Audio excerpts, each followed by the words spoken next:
conclusion we've come to from that is that there's a significant spherical aberration that appears to be present in the optics.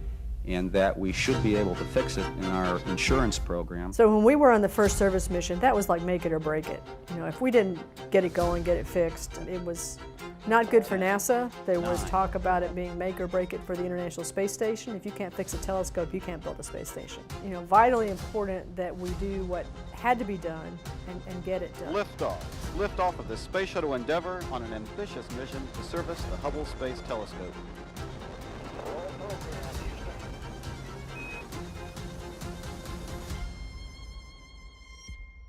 The hard part of getting ready to launch is saying goodbye to your family. So we went in quarantine a week before flight, couldn't see our children after that point, could see our spouses up till the day before. But once you said goodbye, for me it was like being on autopilot. You know, I trained to do this, I'm going to do this. And I remember standing out on the launch tower and looking around at the ocean and the beach and all that, trying to soak it up and thinking, I wonder if this is my last day on Earth. You know, it just kind of matter-of-factly, because somebody's going to get hurt, but probably not me and probably not today. At liftoff is not like somebody kicks you in the back. It's more like this firm, unrelenting push that starts up. There's a lot of vibrations in the first stage when the solids were still burning. And then after they separated, it gets really smooth, like an electric cart ride. Acceleration builds up to like 3 Gs toward the end of ascent, so you feel heavy, smashed into your seat. And then when the main engine's cut off, you go from like having a gorilla sitting on your chest to everything floats like in a heartbeat. That's kind of a magical moment. You go, wow, we're here. I think most people, when they first stick their head out to do a spacewalk, the overwhelming feeling or thought is, please God, don't let me screw this up. Because the whole world is watching. Everything you say is on air to ground. And if I've got to go, it's say to SLU and KT. You doing that? No, I'm not touching it. Okay, let me get it stabilized. You have to mind language and not say things you don't want your mother to hear. You got the handle in it? No, the handle in it, I'll hold it. Okay, hold it still. SLU. It's not that you're going to get hurt, it's that you'll mess up something. Because it's just so important to get it right. The time goes by so fast, even though we're moving excruciatingly slowly. And if you're watching this on video, you fall asleep in the middle of it. But to us, the time just went by in really, really fast. I think we melded really well. I mean, everybody had their job to do, and they knew that. Everybody was cross-trained. We went out into the cargo bay to do a spacewalk. We had all the tools we needed to do any task assigned to the whole mission, not just the one for our day. So if we got in trouble with something, we could drop that and we'd go do something else and still be productive. So we did an enormous amount of cross-training and everything. On the day that you go out to roll up the solar panels, the old ones, they don't roll up.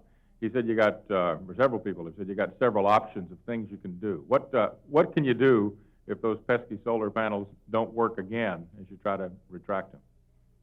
If they don't retract, then our plan is to put a grapple fixture on them, let the arm grab them and hold them overboard out of our way, and we'll install the new solar arrays. When those are checked out, then we'll jettison the old ones.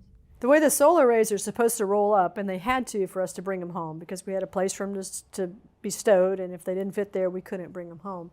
And so the way they operate is that the bi-stems, the support on the side that extends it and pulls it back, is like 2 pieces of metal that curl up on itself when you extend it out of the canister, like a metal tape measure.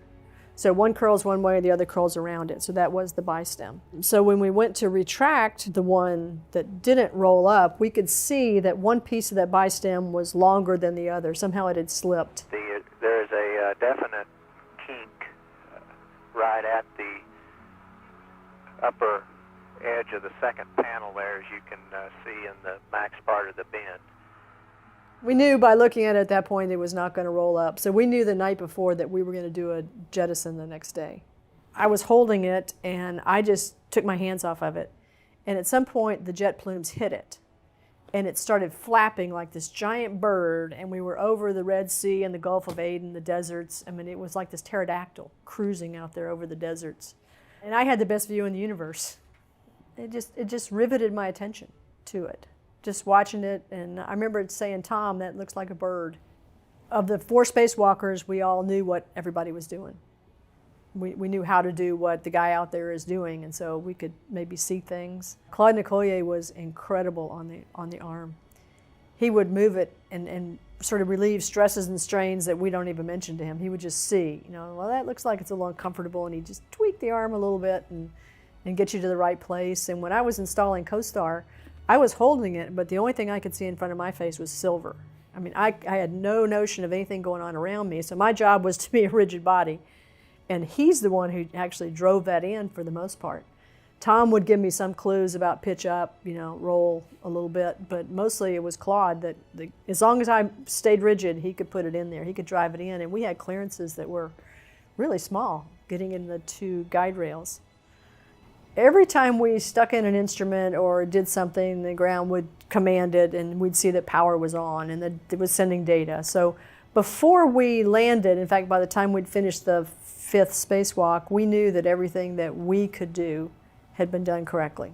But unless it worked, then nobody was successful. It doesn't matter that what we could do had been done right. If it didn't work, then the whole team was not a success. And so it wasn't quite the let your hair down, celebrate when we got home. That didn't happen until after we saw the images in January coming back. The images are incredibly gorgeous. They're art. They're just beauty. And I just sort of revel in that every time I get to see one. Even now, they're just amazing.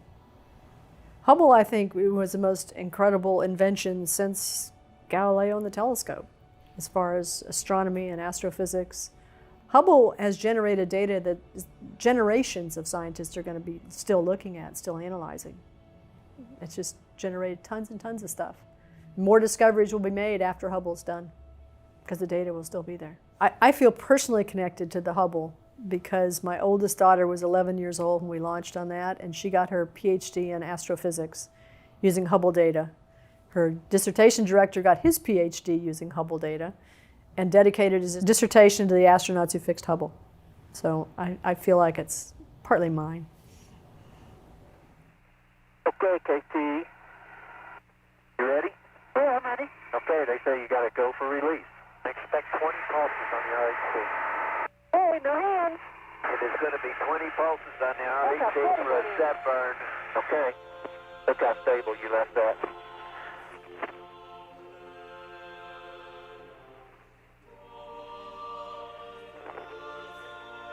There it goes.